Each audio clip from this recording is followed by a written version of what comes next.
Wife's pregnant 4 years after my vasectomy. So, I got myself and my child tested. Alright, so here goes. I honestly don't know how to even begin to explain the situation, but I'll try my best. I've been married to my wife for 6 years now. We met back in college and things just sort of clicked. You know when you meet someone and it's like everything just lines up? That was us. We did the whole couple thing, moved in together during our senior year, got through finals, and even managed to graduate without killing each other. By the time we walked across that stage, I knew I wanted to spend my life with her. We got married the fall after graduation. Those first couple of years were just fun. We traveled a bit, explored our new jobs, learned how to do life together, but then we started thinking about family, and everything got a bit more serious. We talked about kids, the future, all of that. She went off birth control to give us a shot at starting a family. And when I say her libido went through the roof after that, I mean it was like a whole new person. We got closer than ever, like we were both excited to take that next step together. Here's the thing though. Starting a family didn't come easy. Month after month, year after year, nothing. Every time her period was late, we'd get our hopes up, and then, the disappointment would hit. It was rough, honestly. We tried not to stress about it too much, figuring it would happen when it was meant to. After 3 long years, we finally got that positive test. And man, I thought that was it. Everything felt worth it. We were over the moon. When our daughter was born, it was like everything I'd ever wanted. I was all in as a dad. Sleepless nights, changing diapers, you name it. I didn't mind any of it. This was our little family, and I felt like I was doing something right. And my wife, she was a great mom. Life felt pretty complete, and any little issues we had before just seemed to melt away. After our daughter, my wife decided to go back on birth control, but here's where things started getting weird. She struggled with it this time around. She had a lot of side effects, nausea, mood swings, you name it. Her doctor kept changing her prescriptions, but nothing seemed to work right. Eventually, we both agreed that maybe it wasn't worth it. We were on the fence about having another kid anyway, so I volunteered to get a vasectomy. It just seemed like the easier option, plus it could be reversed if we ever changed our minds. So I went ahead and did it. 3 years later, we've just been living our lives without any baby stress. And if I'm honest, things got even better in the intimacy department. There was a sense of freedom there, We didn't have to worry, so we just enjoyed each other. Then, a few weeks ago, something felt off. My wife was acting differently, and I noticed she was late. Like I said, that wasn't unusual for her, so I didn't think much of it at first. But then I started seeing other signs. Her chest was sore, and she was getting these waves of nausea in the morning. I felt a weird, anxious pit in my stomach. I knew I'd had a vasectomy, so logically, there was no way she could be pregnant. But still, the signs were there, clear as day. I decided to check things out on my end, just to be sure. I went to the doctor to get my sperm count checked. And I didn't tell my wife because, honestly, I was trying to avoid any unnecessary stress in case this was all just some hormonal fluke or something. After a couple of days, I got the results back, and my doctor told me, plain and simple, that I was still sterile. My vasectomy had done its job. At that moment, I felt like someone had punched me in the gut. I just stood there, trying to process what that meant. I didn't want to jump to conclusions, but my mind was racing. I thought, maybe it's just some strange coincidence. I tried to tell myself that this couldn't mean what I thought it meant, but I couldn't let it go, so I did something I never thought I'd have to do. I took my daughter to get a DNA test. That decision tore me up inside. I mean, who goes around questioning if their kid is actually theirs? But I had to know. And let me tell you, the days waiting for those results were some of the longest of my life. Every time I looked at her, my heart broke a little. I kept thinking, what kind of dad am I if I even have to do this? But I couldn't shake that gut feeling. When the results finally came in, I was alone. I ripped open that envelope and read the words that would change everything. My daughter wasn't biologically mine. I honestly can't even describe the feeling. It was like the ground had disappeared from under me. All the memories, the little moments of watching her sleep, teaching her words, those quiet times when it was just me and her, it all felt shattered. I didn't know how to react. I wanted to scream, to cry, to throw something, but I just sat there, numb. It didn't feel real, like I was watching someone else's life fall apart. But then I realized I had to talk to my wife about it. I had to get answers. She came home that night and I didn't waste any time. I showed her the test, the proof. She went pale, and for a second I thought she might try to deny it, but she didn't. She just stared at me like a deer in headlights. I asked her point blank if she'd been with someone else. She stammered at first, but eventually she admitted that, yes, she had. She swore it was only one time, that it was a mistake, that she never meant to hurt me. I listened, but it was like her words just bounced off me. I couldn't even process them. My whole life had just been flipped upside down, and here she was telling me it was a mistake. She tried to explain, to apologize, saying she'd been under a lot of stress, that she was sorry, that she never wanted it to go this far. But all I could think was, how could she do this to us, to our family? I asked her if there was anything else. If there was anything else she needed to tell me. She kept saying it was just that one time, that she'd never done anything like this before. But I didn't know if I could believe her. She begged me to forgive her, said she'd do anything to fix this, even terminate the pregnancy if that's what I wanted. I just sat there, feeling like a stranger in my own life. That night, I ended up on the couch, staring at the ceiling, just trying to make sense of it all. I didn't know what to do or where to go from here. Everything I thought I knew about my life, about her, was just gone. So, here I am, a few days after learning the worst news of my life, and I'm still completely lost. I don't know what to say to anyone, and even worse, I don't know what to say to my wife. We've barely talked since that night. I mean, what am I supposed to say to the woman who's been lying to me for God knows how long? I know the look on her face when she confessed wasn't fake, and that messes me up even more. Because if she was genuinely sorry, that means she knew exactly what she was doing the whole time and still chose to keep me in the dark. Most days, I just feel numb. It's like I'm here, but I'm not really living. I'm just existing, going through the motions, trying not to blow up in front of my daughter. And that's the hardest part. Every time I look at her, this guilt and confusion eats me up.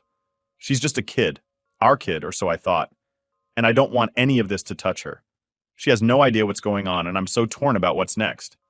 After my wife's confession, I wanted to demand every single detail. Who was this guy? When did it happen? Why did it happen? But I realized that maybe I didn't really want to know.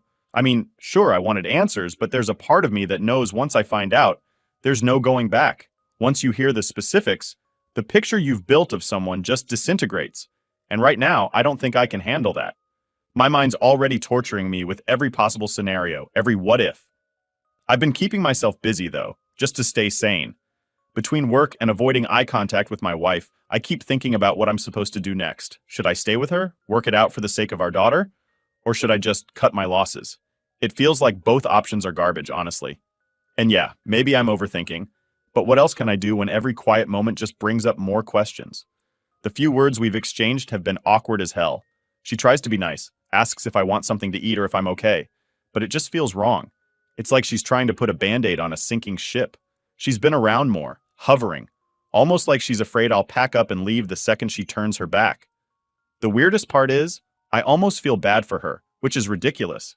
She's the one who put us here, and yet here I am, feeling bad because she looks sad and worried. It's messed up. Last night, I finally broke down and asked her to tell me everything. I couldn't hold it in anymore.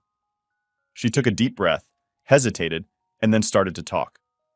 The whole time she was explaining, I was just staring at her, trying to see any sign that she was lying. It was like watching a train wreck in slow motion. She went on about how she was feeling overwhelmed with parenting, the stress, the routines, the exhaustion, and I get that. Parenting is tough. But is it tough enough to destroy a family? Her excuse felt like a slap in the face. She swore up and down that it was a one-time thing, just a stupid moment that didn't mean anything. She kept saying it didn't mean anything, but to me, it meant everything. All I could think was, how could she throw everything we had for something so meaningless? And the worst part? She had the nerve to look at me like she was the one who'd been wronged when I didn't respond. I mean, what was I supposed to say? I felt like nothing I said would be enough to get through to her. I went to bed without saying anything back. Just lay there, staring at the ceiling, trying to process. And at some point, I must have fallen asleep, because I woke up to my daughter poking me in the ribs, all bright-eyed and happy like kids always are. She has no idea, and it's killing me to pretend that everything's normal when my entire world just imploded. I put on my game face for her and took her to school, trying to focus on the little things to keep myself from spiraling. After I dropped her off, I went for a long drive. No destination, just driving. I needed space, air, something to make me feel less trapped. Everything's just been so heavy lately, and I thought maybe being out of the house would help me breathe. But the problem is, no matter how far I go, this mess is waiting for me when I get back. It's weird how your mind plays tricks on you in situations like this. I started remembering all these moments from years ago, little things I'd overlooked. Times she'd been a little late, a little distant. Conversations where she'd brush things off or laugh nervously. At the time, I thought nothing of it. Now, I feel like a fool for not seeing the signs, for not asking the right questions. I eventually pulled over, sat on the side of the road for what felt like hours. I was just sitting there thinking, how did we get here? We were supposed to be building this life together, and now I feel like I don't even know the person I married. Worse, I don't know if I can ever know her again. When I finally got home, I didn't even want to go inside. I stood in the driveway for a while, just looking at the house, thinking about everything that happened here. Every memory now feels tainted, like I'll never be able to see any of it the same way again. But I had to go in, eventually. Can't just stand out there forever, right? Inside, my wife was waiting in the living room, clearly nervous. She tried to talk to me, again with the, "I'll do anything to make it right" speech. She even asked if we should go to therapy, but I'm not sure therapy can fix this. I told her straight up, I don't know if I can forgive this. The words hung in the air between us, heavy and cold. She looked devastated, and yeah, maybe part of me felt a small pang of guilt. But mostly, I just felt drained. I ended up retreating to the couch again. I just can't bring myself to sleep next to her right now. The sight of her, the sound of her voice, even the smell of her perfume, it all feels foreign, like she's some stranger who just happens to live here. And the strangest part is, she's trying so hard, and I don't know if it's out of guilt or some messed up sense of duty. This whole thing has made me question everything. Not just her, but myself too. Like, was I ever enough? Was there something I missed or failed to do? And maybe I'll never get those answers. Maybe it doesn't even matter anymore. But right now, I'm caught in this nightmare, and I can't seem to wake up. I guess I'm just taking it day by day, trying to figure out what to do, where to go from here. It feels impossible to decide anything when my head's spinning like this. It's been a rough week. Everything feels heavy, like there's this constant weight on me that won't lift. My wife's been hovering around, trying to find ways to fix things, as she puts it. It feels forced. There are all these awkward attempts from her to be friendly, like cooking my favorite meals, asking me how my day was, and even suggesting we go on a family outing. It's like she thinks she can just distract me from the fact that she betrayed me. But I get it. Maybe this is her way of trying to show she's sorry. It's hard to sit here and listen to her acting like things are normal when they're anything but. When I don't respond the way she wants, she gets this defeated look, which only makes things worse because then I feel guilty for not giving her anything back. But honestly, what does she expect? I've been running everything through my head, every little detail, every moment we had, every time she's been late or distant. The paranoia is setting in. I start to question if there were more moments like this, if she had been hiding things from me all along, and if there are other skeletons waiting to tumble out of the closet. Then, in the middle of this endless loop of suspicion, I got a text from an old friend of ours, Tom. He's one of those guys who was around during our college years, close enough to be part of our group, but not close enough to know all the intimate details. Tom says he heard from someone about our issues. I didn't even know what to make of that message, honestly, and I asked him what he meant. Tom replies, I heard about the pregnancy thing. You doing okay? I swear my stomach dropped. Here I am, thinking this whole situation was something private, just between my wife and me, and somehow other people already know. I asked him how he found out, and he tells me he overheard a couple of people from our college group talking. And who's the one who spilled the beans? None other than my wife's best friend, Sarah. Sarah and my wife have been inseparable since college. When I say inseparable, I mean it. They talk daily, know every little detail about each other's lives, and act more like sisters than friends. It turns out Sarah was aware of the situation and apparently felt the need to tell people about our private issues. I'm not sure if she was looking for advice for my wife or just needed the gossip fodder, but it's messed up. Now, I'm not the type to usually care what people say, but this hit different. Here I am, trying to process this mess, and my wife's best friend is out there running her mouth about it. The fact that she knows means my wife told her, and that raises a whole new set of questions. What exactly did she tell Sarah? How much of this story does Sarah know? Did she know before I did? I confronted my wife about it that same evening. I tried to keep my cool, even though every part of me wanted to start shouting. I asked her, did you tell Sarah about everything that's going on between us? At first, she hesitated, looking away like she didn't want to answer. She gave me this weak excuse that she needed someone to talk to, that she felt so guilty and confused, and Sarah was the only one who would understand. She apologized, but it felt hollow, like she was just saying what I wanted to hear. You couldn't just keep this between us? I asked, barely able to keep my frustration in check. Do you understand how humiliating it is to have other people know about this? About what you did? She tried to assure me, saying Sarah didn't mean any harm, that she probably only mentioned it because she was concerned. But that didn't change the fact that this was our private life, and she chose to share it with someone who obviously has zero concept of privacy or respect for boundaries. In that moment, I felt like I'd lost control over my own life. What really got to me, though, was that I couldn't help but wonder how much more Sarah knew than I did. I asked her directly, "Did you tell Sarah about the first time? About how you got pregnant with our daughter?" My wife's face turned pale. She stammered for a moment, obviously caught off guard. Then she said, "No, she doesn't know about that. I didn't tell anyone." But the hesitation in her voice wasn't convincing. My mind was spinning with possibilities. What if Sarah knows more than I do? What if my wife's been lying to her too? Or worse, telling her the real truth while feeding me some cleaned up version of events? The more I thought about it, the angrier I got. I told my wife that from now on, I didn't want Sarah in our business. I was done with her getting updates on our life and judging me through the eyes of her best friend. I told her flat out, "If you want to fix this, keep Sarah out of it. This is between you and me, not the whole world." She nodded, seeming to take me seriously for once, but I couldn't shake the feeling that it was too late. The damage was done. Now, even if I wanted to get past this, there's a whole crowd of people out there who know way more than they should. I feel like every time I step out in public, there's going to be someone watching, thinking they know my story, judging me. This revelation did something inside me, broke down a little more of that wall holding back all my anger.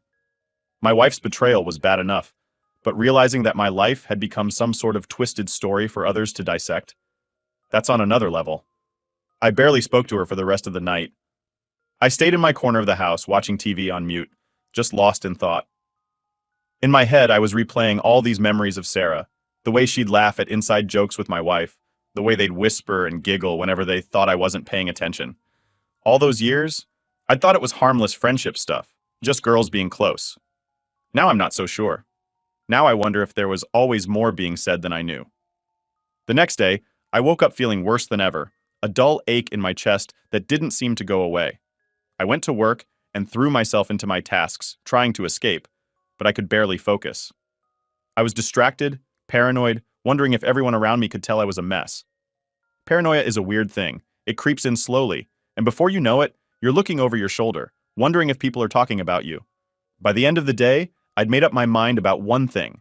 I needed to get more answers, and I needed to know what my wife had told Sarah, or anyone else for that matter. It's like I'm trying to piece together a puzzle with missing pieces, but I can't move forward until I have the full picture. When I got home that evening, I felt this need to go through my wife's phone, find out what she's been saying to Sarah. I know it's wrong, that invasion of privacy isn't the solution here, but my patience is thin, and I can't keep sitting in the dark like this.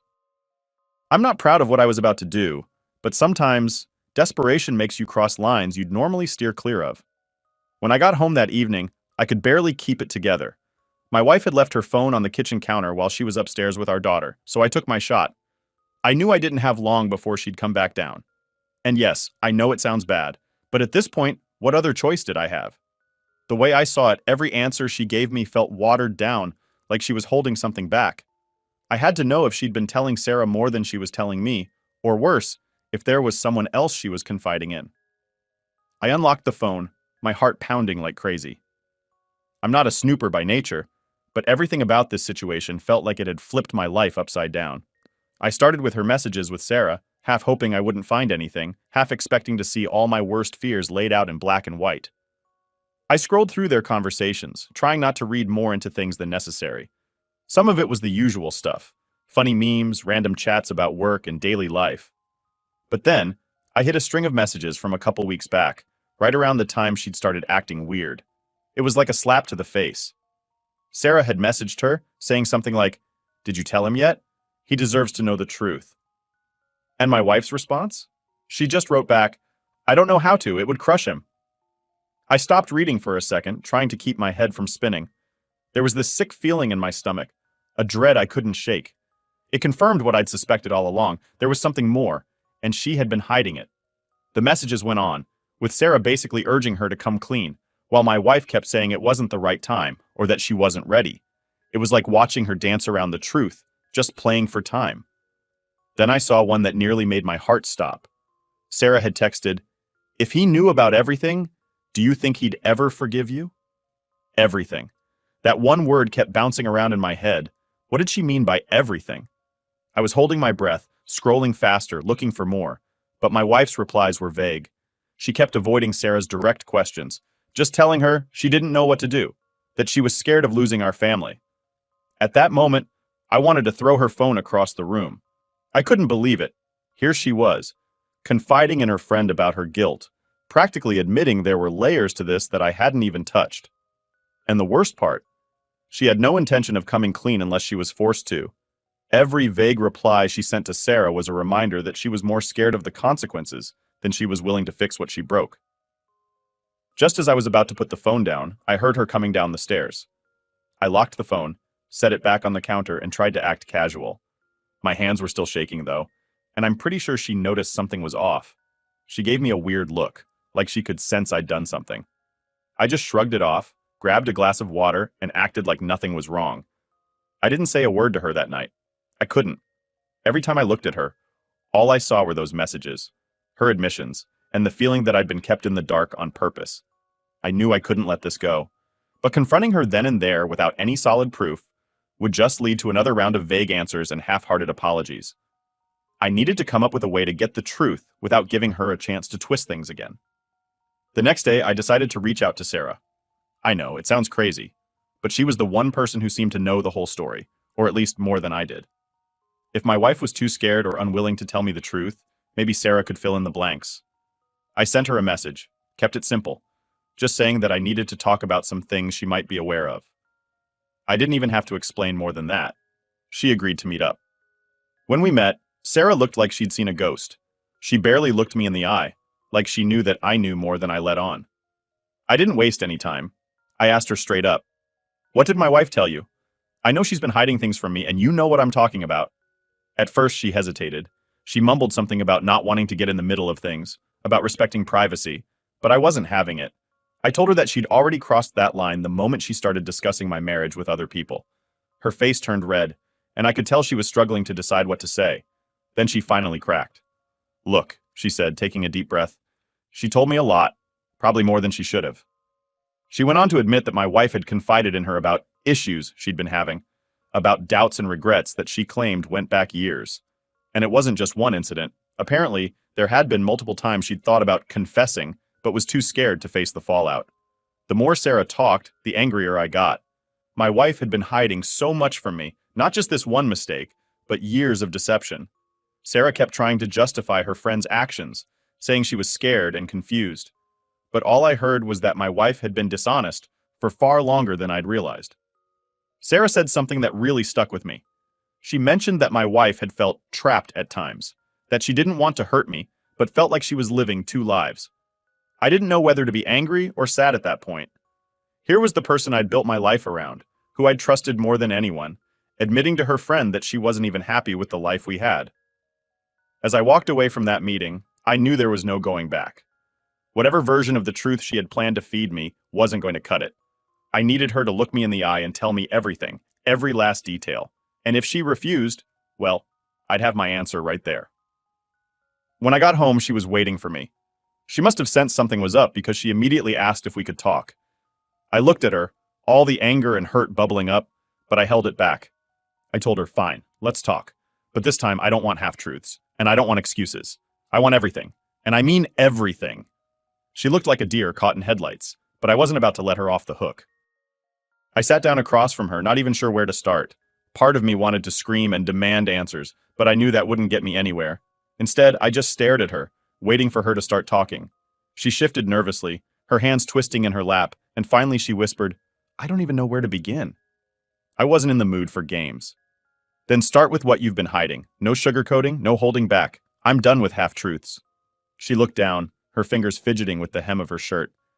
"I didn't plan for any of this to happen," she mumbled. "It just got out of hand." "Got out of hand?" I repeated, my voice barely holding back the anger. Out of hand doesn't cover years of lies, months of hiding things from me. I deserve better than out of hand. I want details. It felt like she shrank into herself, like she was trying to disappear. But I wasn't letting her off the hook. After a long pause, she finally took a deep breath and started to talk. It started with just messages. Small things, she began, her voice shaking. At first, it was nothing serious. I was lonely, stressed, dealing with a lot, and he listened. I could feel my fists clenching, but I stayed quiet, letting her continue. I wasn't here to listen to her justifying it, but to hear the truth. She went on. And then it became something I couldn't control. I never meant for it to go where it did, but I don't know. I was confused, and I couldn't just stop. And I thought I could handle it, keep it separate, but then everything got complicated. Her words sounded like static in my head. There was a bitterness in her voice, like she was upset that she'd lost control of her situation. But for me, all I could hear was betrayal after betrayal. I interrupted her. Did you ever think to tell me? Did it cross your mind that maybe, just maybe, I had the right to know? She finally looked up at me, eyes full of tears. I was scared, okay? I knew you'd leave me if you found out, and I didn't want to lose everything we'd built together. So instead, you just lied. For years. How do you even justify that to yourself? I couldn't stop the frustration boiling over. I gave you everything I had, and you were off living some double life. Her tears fell faster, but it didn't soften me. She sniffled, wiping her face as she tried to keep going. I know I don't deserve your forgiveness. I just thought I could handle it without hurting you. I was wrong, okay? I was so wrong. Yeah, well, it's a little late for that, I shot back, crossing my arms, feeling myself close off to her more and more. I'd heard enough apologies in my lifetime, but this one felt like nothing more than empty words. We sat in silence for a few moments, the weight of everything hanging thick in the air. Then, almost on instinct, I asked, So, what's the truth about our daughter? Her face turned white. What do you mean? She asked, her voice barely a whisper. You know exactly what I mean, I replied, feeling the anger flare up again. I got the DNA results. I know she isn't mine, so why lie about that too? You couldn't even be honest about our child? Her eyes widened, and she let out a shaky breath. I didn't think you'd find out, and I was hoping, I don't know, that it wouldn't matter, that you'd love her regardless. It was like a punch to the gut. It's not that I don't love her, I said, my voice breaking slightly, but I built my life around a lie. You let me believe she was mine. You watched me bond with her, raise her, and never once thought I deserved to know the truth? I didn't know what else to do, she cried, her voice breaking. I was terrified you'd leave. I wanted us to be a family, even if it meant hiding things. That's not a family, I shot back, my voice as cold as I felt inside. A family is built on trust, not on lies and deception. She broke down, sobbing into her hands, but I just sat there, numb. Everything I thought I knew about my life had shattered in the last few days, and I didn't know how to piece it all back together. I'd spent years building something with her, thinking we had a future. And now? It felt like it had all been ripped away in an instant. After a long moment, I took a deep breath, struggling to hold it all together. Look, I said, my voice calmer but still carrying the hurt. I don't know what happens from here. I need time to figure out what I want, to process all of this. But you need to understand what you've done. This isn't something you can just sweep under the rug and pretend never happened. She nodded, wiping her face as she tried to steady herself. I know I hurt you, and I'm sorry. I'll do whatever it takes to make things right. But I knew deep down there was no going back. Even if we tried to patch things up, there would always be this huge gap between us, this betrayal that I'd never be able to forget. I didn't say that, though. I just nodded, unable to look at her anymore. The next few days passed in a blur. I kept my distance, taking time to be alone, to think about everything. Every memory we had together felt tainted now, like a dark cloud hanging over every good moment. Part of me wanted to hold on to it all, to pretend this was just a bad dream, but the other part knew I had to face reality. In the end, I made the choice I knew I had to make. I told her I needed space, that I couldn't just move on like nothing happened. I packed a few things, left the house, and stayed with a friend for a while. She cried when I left, but I didn't look back. I couldn't. It's hard to explain the kind of hurt I felt. It wasn't just about the lies or the betrayal. It was about everything I'd lost, the life I thought I had. Walking away felt like the only way I'd ever be able to find myself again, to build a future that wasn't weighed down by the past. As for my daughter, I don't know what the future holds. I love her, and that will never change. But I need to figure out what kind of relationship we'll have. One that's based on truth, not on lies. All I know is that, after everything, I deserve honesty. I deserve respect.